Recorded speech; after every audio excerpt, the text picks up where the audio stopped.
Здравствуйте, в студии Николай Борисов и обзор чрезвычайных происшествий. В Якутске выявлено 4 факта незаконного оборота алкогольной продукции. 3 из них по торговле в неустановленное время в продуктовых магазинах по улице Каландрашвили, Курнатовского и Богатырева. В отношении продавцов составлен административный протокол, который влечет наложение штрафа в размере от 1500 до 2000 рублей с конфискацией предметов административного правонарушения. В этот же день по улице Можайского выявлен факт продажи алкоголя из автомобиля Toyota Corolla Fielder под управлением 44-летнего безработного.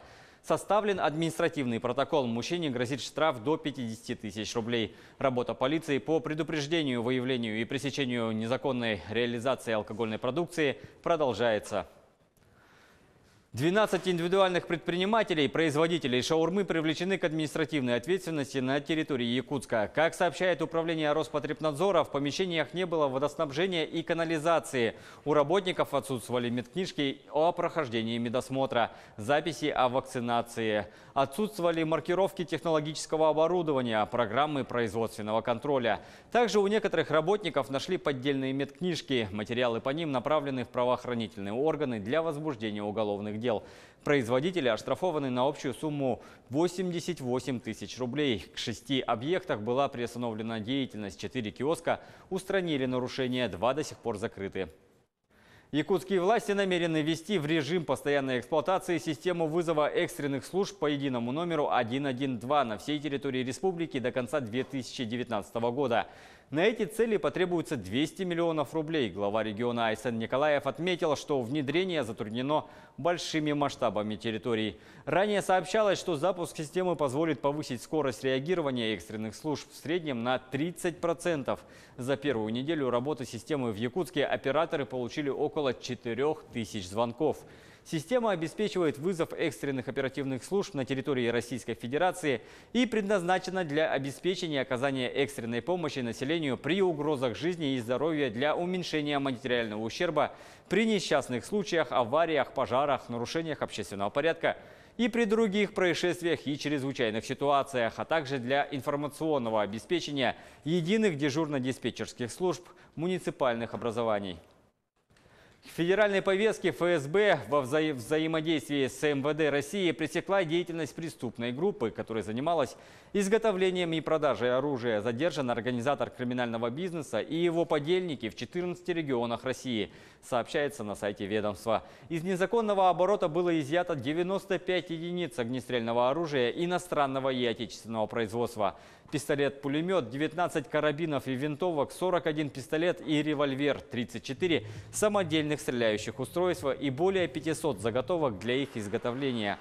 Приборы для бесшумной стрельбы, свыше 3500 патронов различного калибра. Прекращена деятельность 5 нелегальных оружейных мастерских, оснащенных специализированным оборудованием. И к международным происшествиям на западном берегу реки Иордан палестинец напал на израильтян.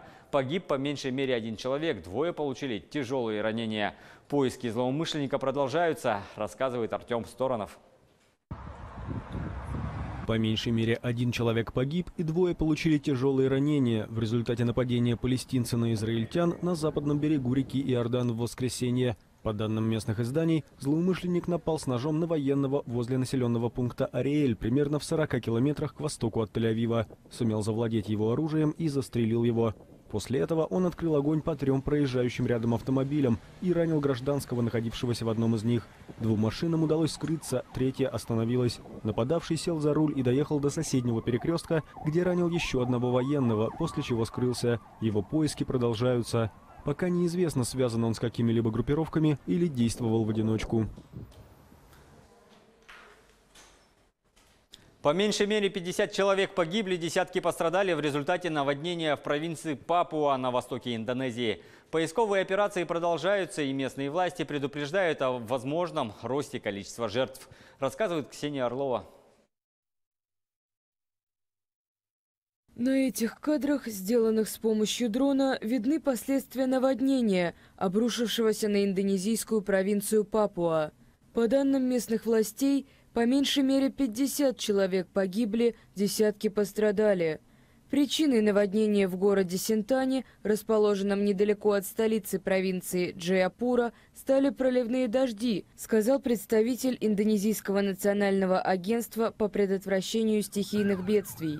По его словам, число погибших может возрасти.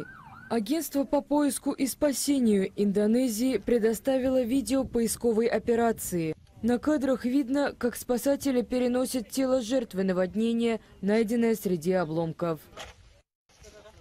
На этом пока все. Берегите себя.